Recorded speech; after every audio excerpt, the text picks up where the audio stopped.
a slightly different rhythm because that's where I sort of want to take us to really with this talk. We mentioned that I was an activist, a filmmaker, and a curator.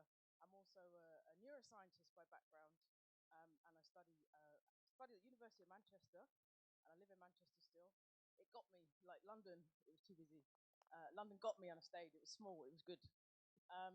And so the thing that I did is to try to bring together neuroscience, to study the brain, the nervous system, and storytelling because I was interested in what motivates people to do what they do, and I was interested around race in particular.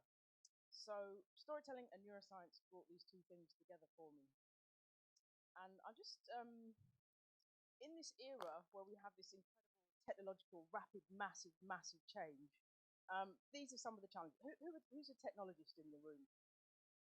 Okay, many people, and people will be aware of this, but I think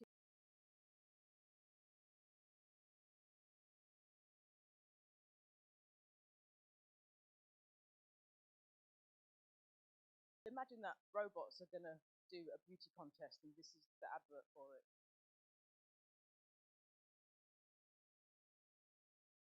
The world of artificial intelligence is affecting every aspect of our daily life. The beauty industry is no exception.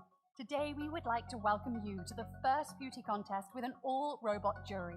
Robots will look at your picture taken by a standardized app and compare you with millions of others. They will evaluate the main features including symmetry, skin color, wrinkles, and many other parameters affecting our perception of your beauty and rank you within your age group, race, and gender. Be the first human to win the beauty contest judged by robots. Robot jury candidates are also welcome. Please download our mobile app and enter into this beauty contest. Anyone feel like entering into that competition? It happened. It actually that competition actually happened. And you can imagine who the winners were, right? I think there was one black person that got through into the most beautiful. I looked at the people online and thought, oh my god, what's going on? So we know that algorithms, machine learning, whoever programs them, there's biases. There's incredible biases, and these are things that we have to pay attention to. But there's another level to it, and that is that we're not detected by these algorithms. And on one level, we might think, okay, I love it that there's captions. Whoever put the captions in, I love you. Thank you so much. Thank you. One of the challenges for me is around this thing about not being detected and being invisible. I like to take that as one of our most powerful elements. And for being a technologist who can code, that's not me, that's people who put their hands up in the audience. But I think there's something powerful about being invisible. And I'm going to talk to you about that in a minute. But before I get to the powerfulness of being invisible and this idea of neon, which only appears, it's a rare gas, it's inert, but when it comes into electric field, it lights up. And that's the moment that I'm looking for in the creativity and the projects that I work on. And they come around kind of rarely, if I'm honest. But one of the things I think is, we live in this world, we live in a world in which the gift's not working. The gift's not working. But this was like turning Pac-Man on its head. I was into games when I was younger, and I used to code games when I could code, and I've left it behind. But in this GIF, you have the ghosts chasing after the Pac-Man, and the Pac-Man is just always feeling very hungry with this, not getting any dots because the ghosts are chasing the Pac-Man.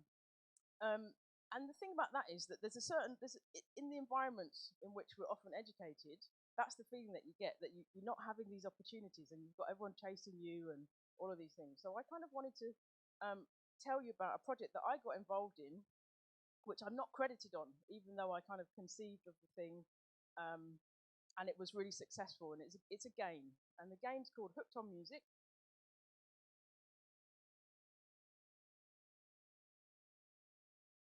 To play that game, it throws music at you, and the idea is that by finding out what music you find catchy, we'll get an insight into what musical memory is, so that we can think about how we could support people who are living with Alzheimer's.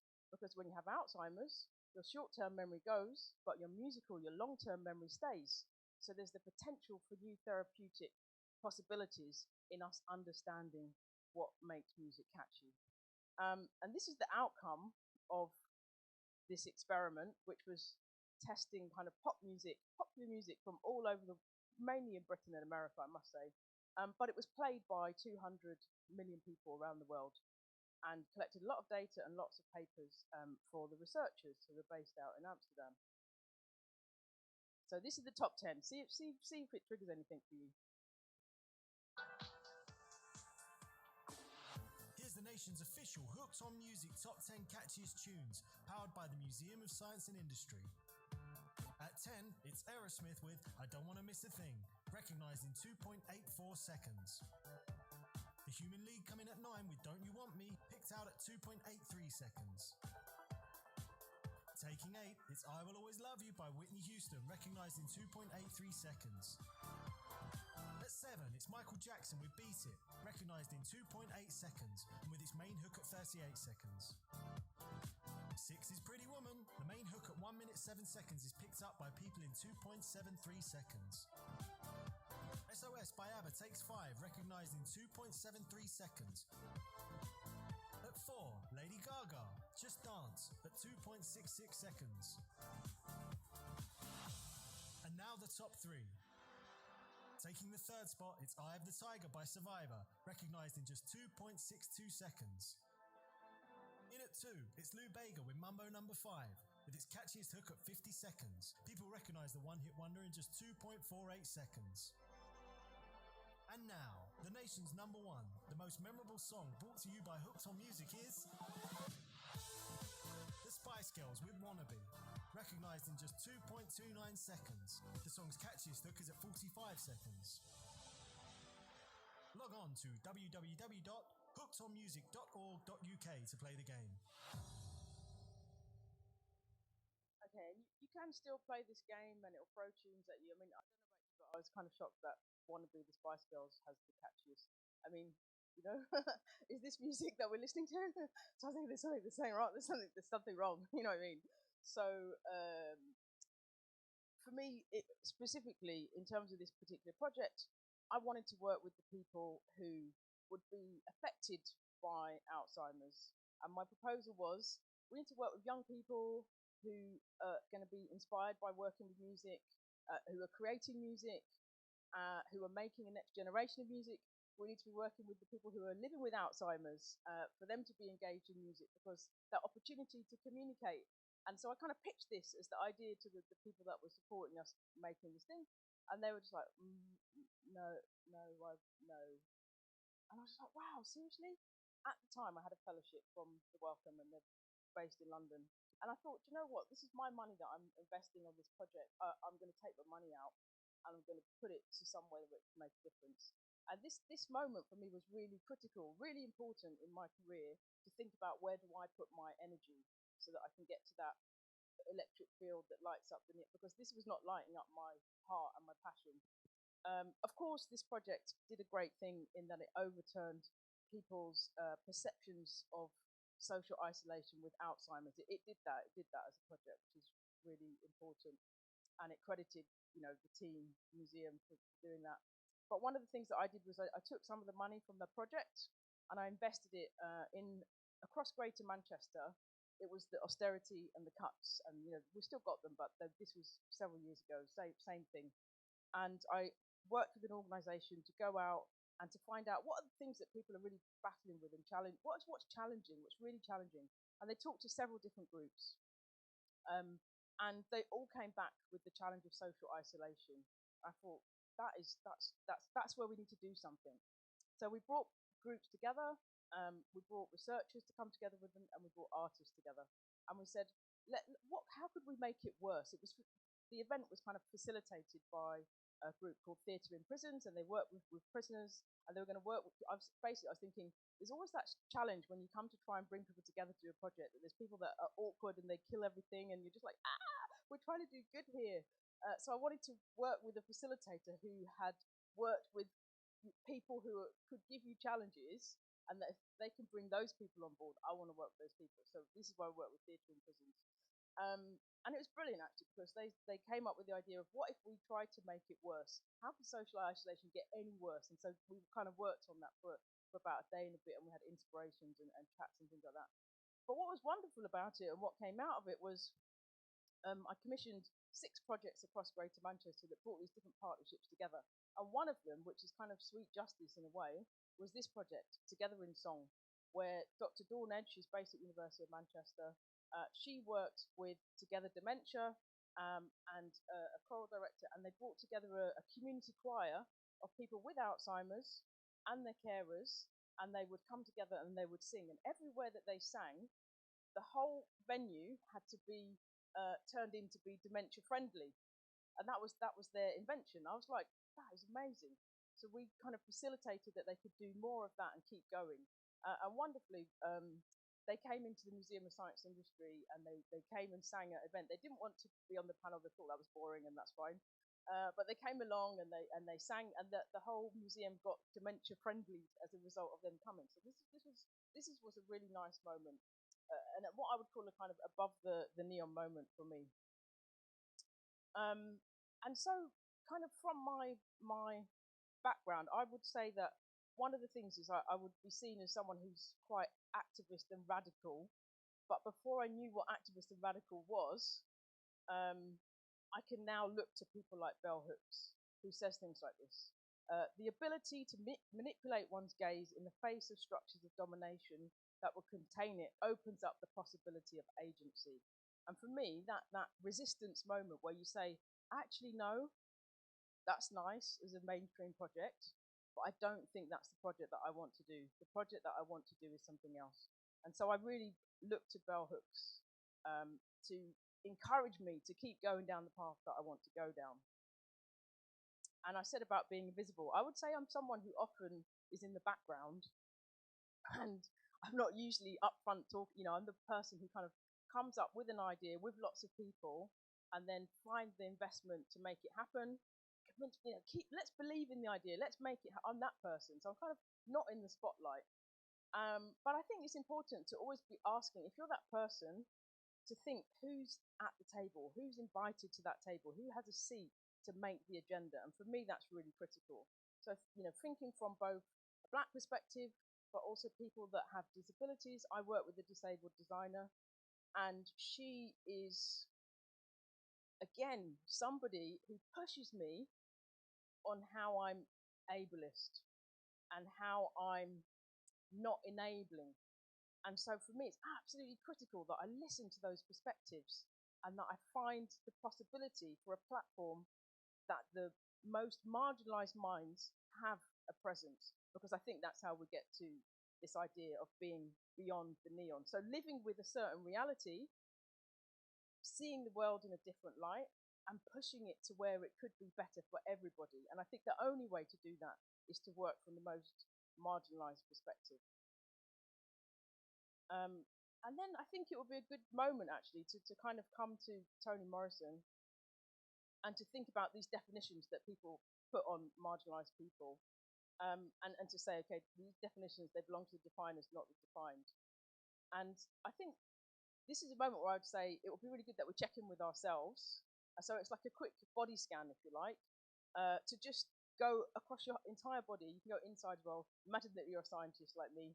You might want to do the microscopic thing, but just scan your entire body and know that you are beloved. Just scan your entire body and take a moment to do that.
Okay, hopefully we've got to some interesting places. That would be a great way to teach physiology, anatomy. I'm going to take that back to my teaching.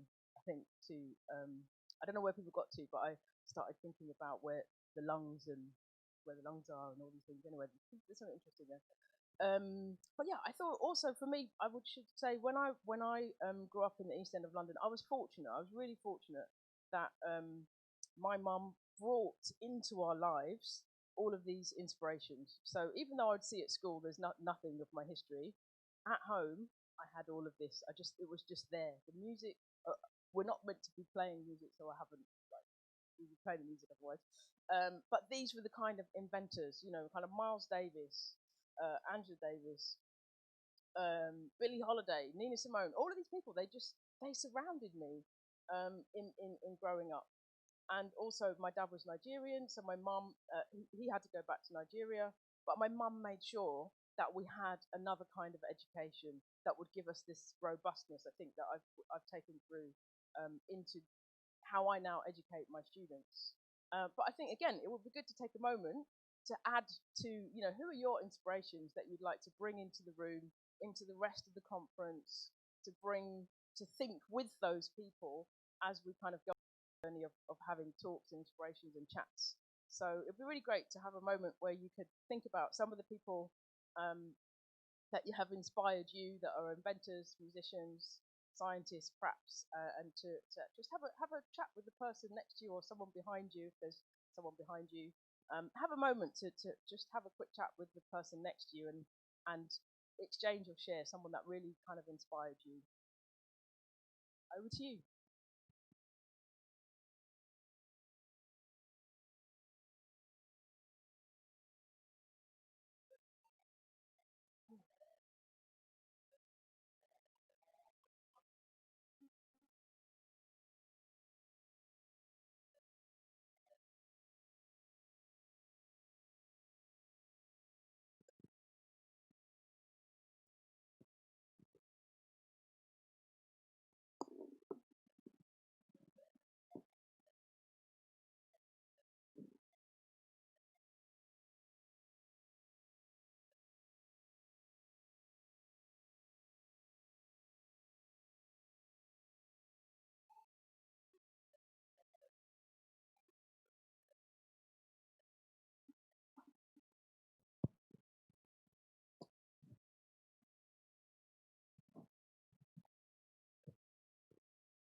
Okay, so hopefully people have had a chance to have quite a few conversations, and I was wondering that some people wouldn't mind sharing,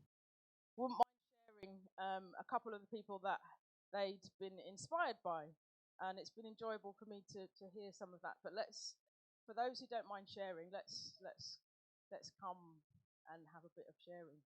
So let's see. And if you want to put your hand up. But I know that you said that you were happy to. Yeah. So hi, I'm Felicia. Growing up, I listened to Tracy Chapman. So she actually influenced even the way I sing. I sing also because of Tracy Chapman, and obviously I've got dreadlocks. So yeah, Tracy Chapman is my.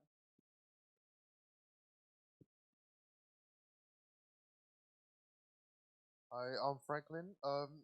So no one really inspires me day to day in particular, but sometimes when I think about the achievements of the human race, generally, in a large scale sort of way, that just inspires me to think bigger and know that really anything is possible. So sometimes I think about, we as a human race, we've been able to leave planet Earth and go all the way to the moon, work out the physics for that, and just invent so many cool things that have enabled society.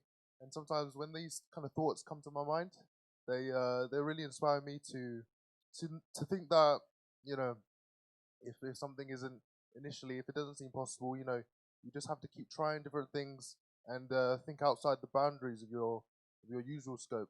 Yeah. Thanks, Franklin. I think you should carry on doing my talk. I think you read it already. Seriously. Hi, I'm Myra. I said that my mum really inspires me because when I was younger, she was working like 2 jobs, but she still managed to take the time to take care of me and my sisters. So it always reminds me to like work harder because she's done so much for us already that I should really do her proud.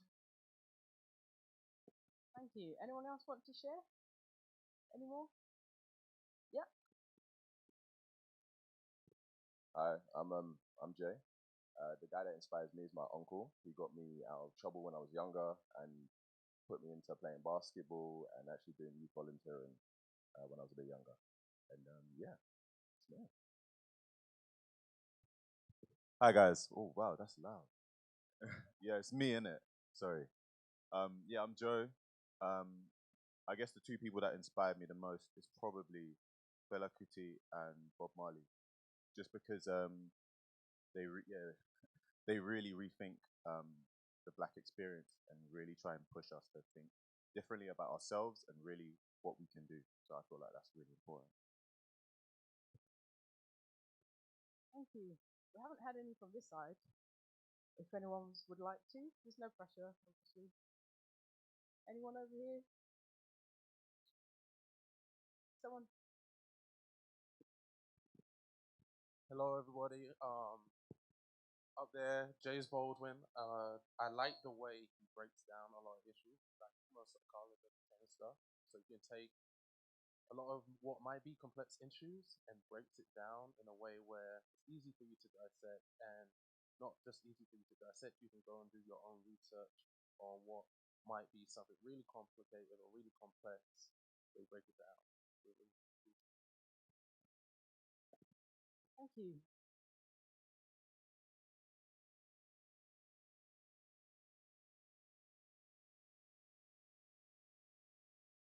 Thank you so much for sharing that. I really enjoyed that. And it kind of brings me to the next part of my talk, which is about my upbringing. I don't know if people hear this bell ring, what do they think? For anyone who can't hear it, it's a heavy cowbell that rings quite deep and low and kind of gets you in the gut.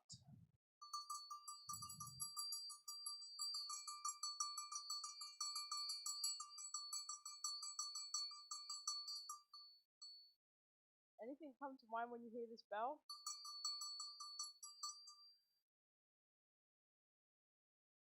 So for me, this cowbell was actually a cowbell when I was a kid. My mum, who she had to work in the summer holidays and she was bringing us up on her own, so she sent us to relatives at a farm in Denmark. And so I was brought up in the East End of London most of the year, and then the summer holidays I spent them on a farm. And so for me, coming from the East End to kind of complete darkness, no street lights, animals, cows, I soon learned that when you heard this bell, you needed to get home from being out in the fields because the cows were coming. That's so this bell gives me the idea like the cows, like quick, oh god, quick, quick, quick, and that the night, the darkness was coming.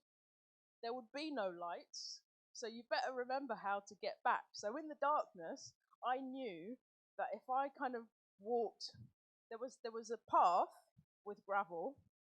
So if I didn't get moving before that bell started because I was doing whatever I was doing, I had to think with sound to think, okay, right, gravel, gravel, gravel. Then I would like climb on some stones and walk along the stones, several steps along, more gravel, gravel, gravel, gravel. There's a tree. So I'd have to be thinking with sound, which is kind of unusual. It was a wonderful experience to be exposed to kind of living in uncertainty because of the darkness and overcoming my fear of being a kid who was brought up in the East End of London where it was like, oh my God, you like to be out, but you would like some light, please. That was not something that happened on the farm. So I was really grateful for that. And that kind of really inspired me that when I came back to university in Manchester, to kind of really explore my environment and to not be scared to explore my environment. I lived in Longsight initially, and I would say if I had my way, I would just stay inside and I'd be on the computer. I wouldn't talk to anybody, that'd be fine. I'd be happy with that. But actually, this experience of having to go out and meet people and say hello and chat with the cows and go to the chickens and get their eggs and things like that, made me someone who's a bit more of an explorer than I perhaps would have been. And I was fortunate enough that one day in Longsight, I kind of wandered and I could hear the sounds of a voice that I'd never heard before. It was an American voice giving a speech, giving a talk. And I was like, what is this voice? And I kind of followed that voice, and it led me to this community centre in Longsight on Carmore Road, which is just a few stone's throw from where I was living in my flat. And I kind of went in, so, I kind of went in, I'd forgotten that this was not my place, but the door was open.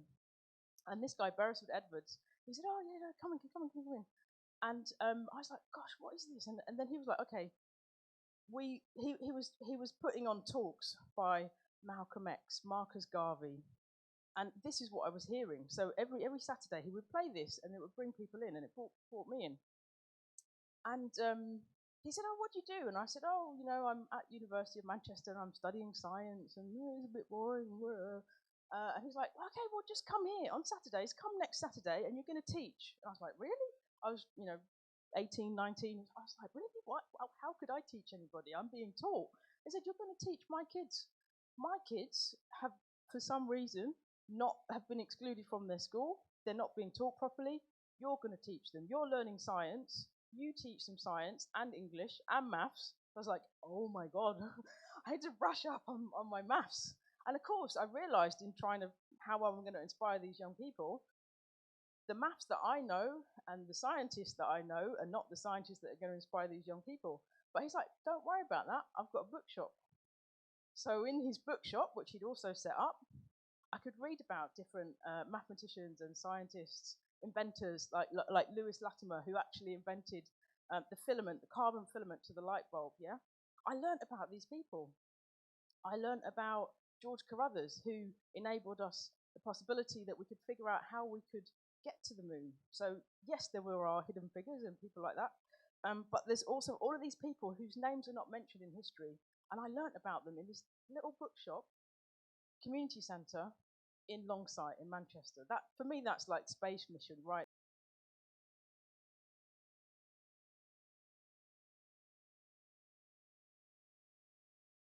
Is that Beresford was a printer and he came from Guyana, and he was excluded from his job and the printers union. If you don't have a union card, you can't work. And amazingly, he fought that and he won it. It's really worth looking it up. He won that battle. He got back his union card, but the problem is he still couldn't work.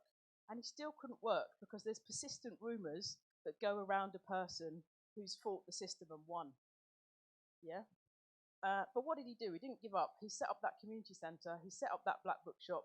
He put on those tracks and attracted in people like myself to go and teach. But he also celebrated the Pan-African movement in Manchester. He also was involved in setting up the National Campaign Against Racial Discrimination, which then led on to the UK Race Relations Act, which informed the Equalities Act in the UK. That's pretty amazing to be schooled by those people and to not know it. But they built this incredible community platform that I could just walk onto, and that's part of my education, and I'm incredibly proud of being part of that. So yeah, this was me that I was spent a lot of time outside. Actually, I got to drive. This is really mad, and I haven't told my mum these things. But I got to drive tractors, motorbikes, of like eight and 9. It just wasn't a thing, you know. Something went wrong. Nothing did. But we took risks. And let's go back to what Franklin was talking about and thinking about this idea of going to the moon. You know, the people that contributed to us going to the moon at a time when in Black America, and let's be honest, Black people built America. They built America's economy. These 3 women, so Dorothy Vaughan, Katherine Johnson, and Mary Jackson, had a big role in getting us to the moon.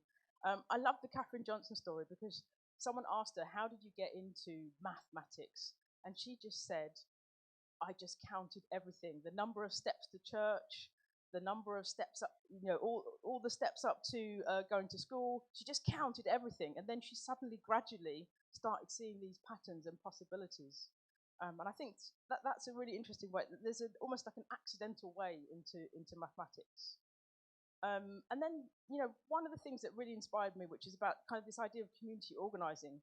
So whilst things were happening in space and people were protesting, at the same time, Robert Bullard, he'd been commissioned to go out and study what was happening in the south of America. And he was documenting and studying grassroots organizing and people that were networking and building and doing leadership around the environmental struggles that were connected to race. So he was bringing together, through intellectual thought, but seeing what's happening on the ground, civil rights and environmental racism, and bringing those 2 things together. I'm like, wow, that's a moon. That is more than moon mission, actually. That to think about waste and how people could just dump waste, toxic waste, where people were living. He was documenting all of that with these groups and their permission to try and make rules and legislations that would stop that from happening. And that was his article was published in, I think it was around about 1980s, but this work was happening over many decades. It's not just like one project. And so these are the kind of people that have really inspired me. And I got involved in a project that was led by Farida Viz. She's a social, I would say she works on social science, but she's so much more than just what is social science. She works on the digital side of it. And she's one of the first Black professors that I've known. I don't know any other Black professors that she's now a Black professor. She wasn't when I met her in Manchester. And I know that journey is a very difficult one. But she's someone who she had her own allotment, and she'd been looking at the possibility. How could people think about growing their own food? She lived around the corner from me. We both had allotments, and she did this project called Everyday Growing Cultures, and I was involved in it. And we were thinking about how could we be growing food where we live. And one of the things that we did was we went out. She's so smart in how she thinks. So she combined the idea of openness in like open data, and then people who are working on allotment plots who are sharing things on the plot. So when you grow, you share and you swap seeds. And this is just something that happened. It's a kind of an openness that's there. And so she thought, what if those 2 groups might come together? What could come out of that transformational research? And amazingly, there was a couple of groups who were already working and collaborating on that, and she just kind of got behind that, and she got the money to turn that into a research project. So we were using this particular platform, uShahidi. I don't know if people have heard of it, but it was a crisis mapping tool. And we were going out in Old Trafford, and we were mapping and looking for places and spaces where we could potentially grow food, and that was the idea. And this, so Juliana Ratish, she's the person who invented and founded CrowdMap, and she's gone on to do some incredible other things. It's really worth looking her up. And she's working out of Kenya and Africa, where you are, for the most part, you're living with power cuts, lack of internet connectivity. That digital industrialized revolution hasn't come to Africa in the same way that it's come to the rest of the world. And so she's kind of working with that possibility to think, actually, how do we think around this, work from our reality to then invent ways in which we can make it possible to use technology in a different kind of situation that's different to, say, here in the UK. So she inspires me by saying things like this. What are you fixing? What are you making? Who are you helping? That's her kind of ethos. And she started up Ushahidi and now a company called Brick, which is both non-profit, doing amazing things, massive teams, Black-led organizations coming from Africa. So her platform inspired us. It's been used for mapping crises around the world. It started with the Kenyan elections, where people could share their stories on SMS, text messaging, get out your story. It would be mapped, it would be visualized, and you could see it in ways that the media would not be reporting. It's also been used to map around the Japanese nuclear crisis. And there are so many of these Ushahidi maps now, it's incredible. So that's the way to think about how can you lower the barriers to get your story out there. And she's kind of thought of a way to do that and worked with developers to make it happen. So we were doing this mapping in Old Trafford, and we found all these spaces that we could grow food. But we looked to see what's public, what's private land, and it was really difficult. There was a point where everyone was like losing the will to live, where you got to a certain point on the project, and then you're just like, oh, it's too difficult, it's too hard. And I thought we need some inspiration from elsewhere. And I was at a conference in America, and I happened to be chatting on a bus, and Daryl was sat in front of me on the bus, and he'd been listening to my conversation. I was talking to someone else who was at the conference about, how we were trying to do this project back in the UK, and it wasn't quite working. We weren't getting there. And he's like, come and see me, come and see my farm in East New York, and I'll tell you about it. So I went to see him and I saw his farm. They'd created, out of the 70s, a community centre where they'd cleared out all the rubbish, all the waste, all the challenges that were going along. There's a lot of drugs that were happening, and bad things were happening on the land that they cleared out. And what they did was they made a farm at the back of the community centre, and then they used all the water that was coming off the housing to water the vegetables and everything they were growing. It was incredible. And so then people could come there, learn how to grow, and then set up their own community plot, because they didn't have allotments like we do. So they'd set up this whole system that just worked, where you could come and learn. Some people ended up working there. They'd have a marketplace. So you'd learn to grow food. You'd learn to fix things. You might break a few things, he said. There would be an energy that was created from what they were doing. So we made a film about this, and we took it back to the residents in Old Trafford, and we showed them this film. And the power of showing someone else's story who's been working on this from the 70s to now, suddenly the energy of the residents was up, and they were like, yeah, let's do something. How can we not? We're living on the legacy of these people who are still going. We can see where we can get to now. And so that project in Old Trafford, it was called the Environmental something Waste Group at the time.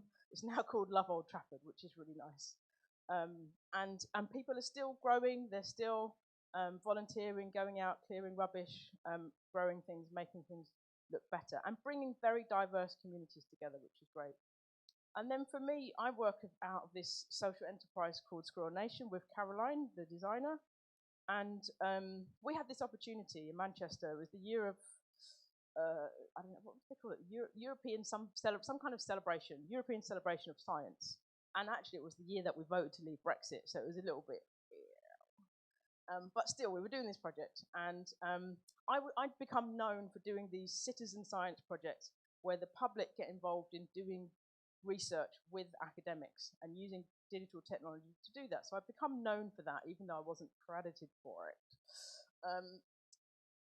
But we thought, okay, this is a great opportunity, and they wanted to build an allotment of the future. And I'd done this everyday growing project. We're going to build an allotment of the future. This is mapped. So we kind of had this space in central Manchester where we're thinking, well, with climate change that's coming, it's happening, the weather's going to change, what are we going to be eating?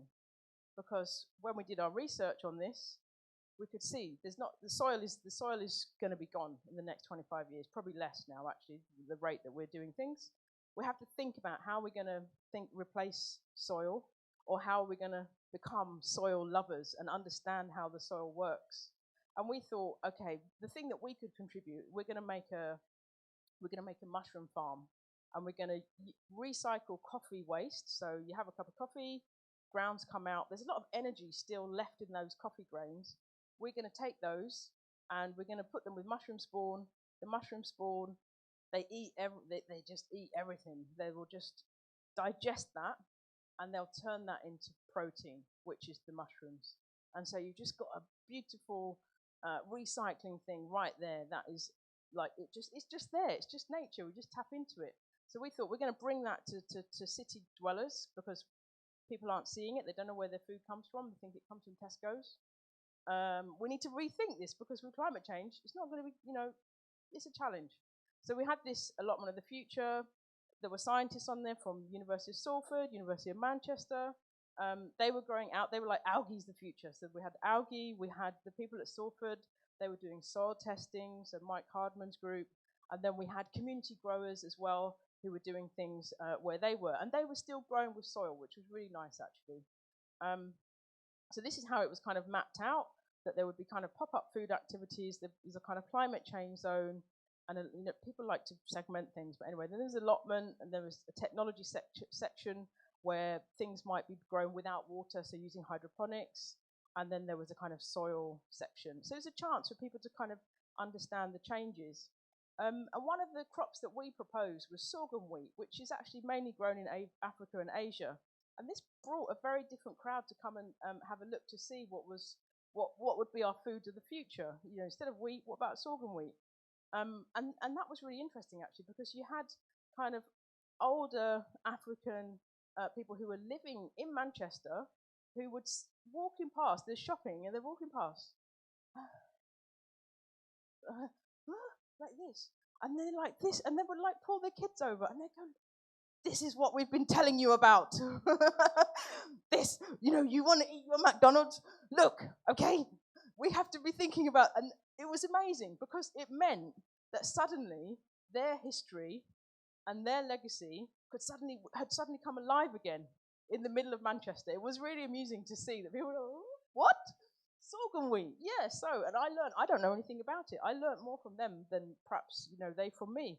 But this started a dialogue and a conversation of possibility. So this is our mushroom pop-up growing container.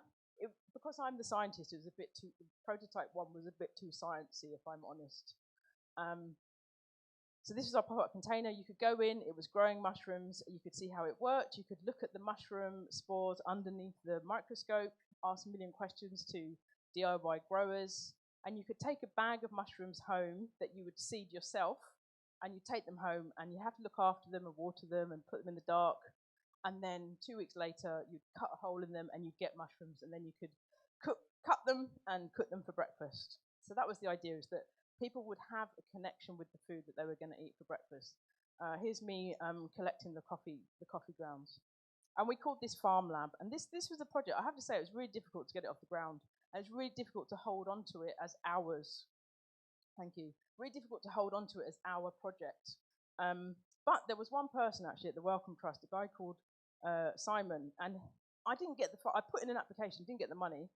And then I knew him, and he'd funded me in the past. He said, look, there's an opportunity of 4,000 residents in Greater Manchester who are not engaged in the climate action plan, and there's this chance to do this thing. I need some money.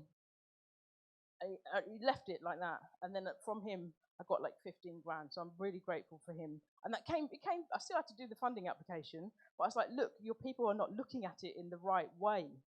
Anyway, he got it, thank God. So we're also doing these little acts of resistance at home.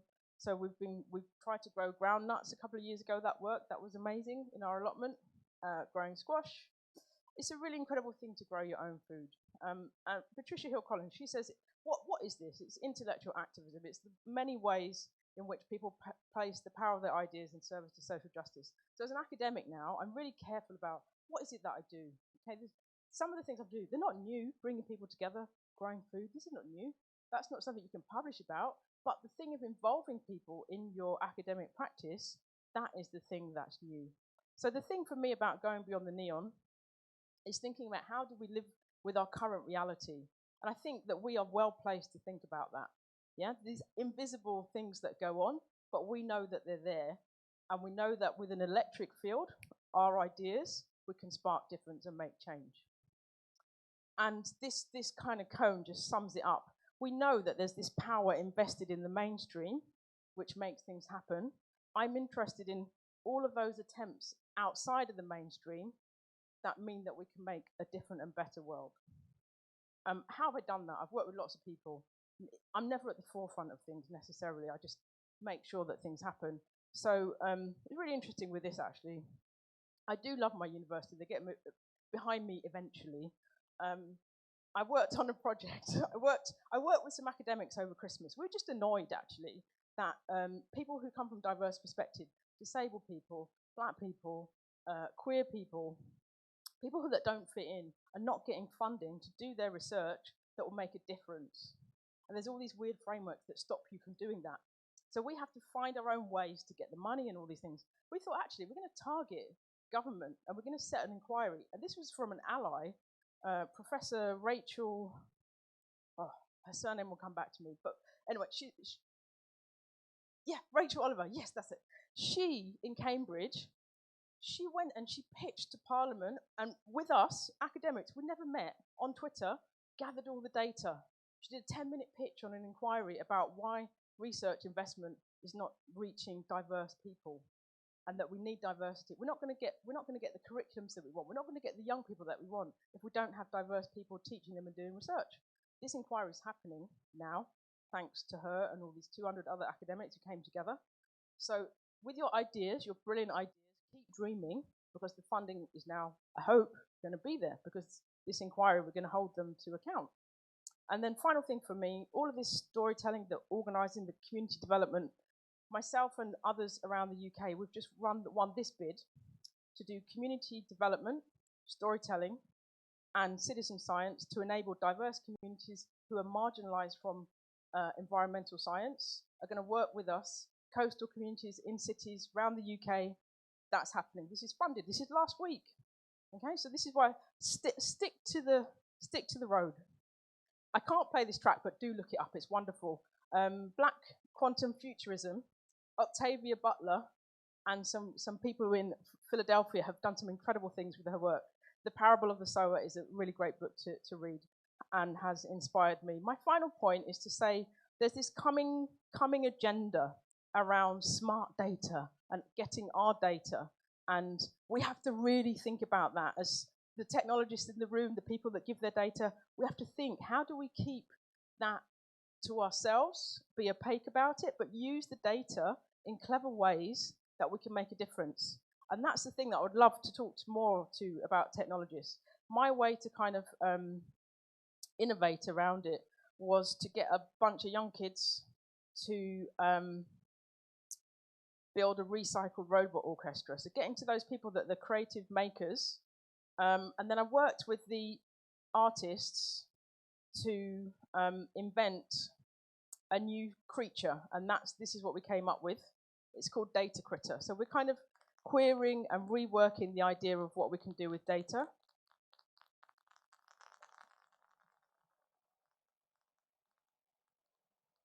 And we've taken cycling data from around Greater Manchester over a day, and we've thought about, this is with Caroline, our designer, ways in which we have to imagine how we're going to keep breathing in cities. So we've made this creature. I would say it's a they, it's a them. It's not identified in binary terms. And to put out to people, how are we going to be interesting and clever with data in ways that we can start sensing it and understanding the environment around us? This is like our first prototype. We're hoping that we'll take it into something like HoloLens, doesn't have to be. that we have this data at our fingertips to think about our environment and how we shape it and how it shapes us. So I'll leave you with Data Critter, and it uses sounds that have come from recycled instruments made by little kids from around Greater Manchester. These are the people that got behind me, so thank you to them. And finally, the track you heard at the beginning was by DJ Ibu, who happens to be my brother. He works with Dirty Cash. Look them up if you're interested. Thank you for your time.